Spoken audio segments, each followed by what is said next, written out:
Second Amendment, gun control. You've been on the NRA's board since '95, and this is a subject that you maybe feel more strongly about than any other. I believe that make your case. I believe that a person's moral compass can be determined by how he references free men the right to defend themselves. The Second Amendment is so obvious to me, it's insane that there's an argument.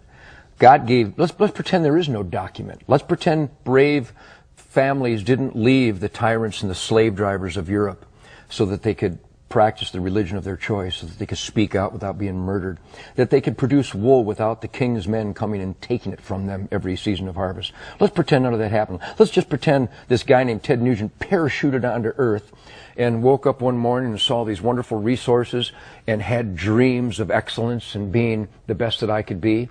I don't need a document, and I don't need another man to explain to me that I have the right to defend my gift of life.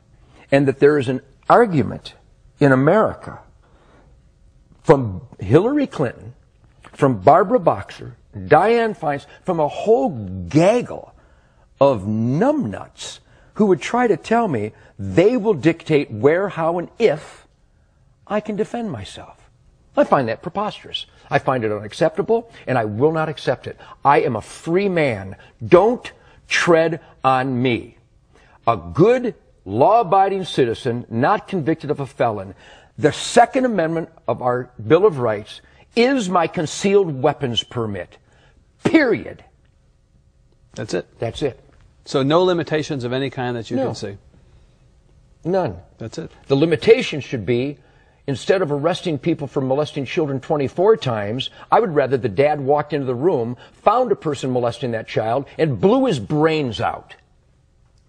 I would rather that the lady in Massachusetts last month who was taking her daughter to soccer, who was carjacked by a recidivistic maggot who'd been in the prison system all his life but was let out again because we feel sorry for him. Maybe he had a bad childhood. Instead of her being hijacked and murdered, I'd rather she just shot the bastard dead.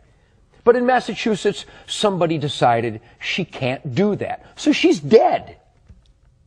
I would rather she was alive and the carjacker was dead.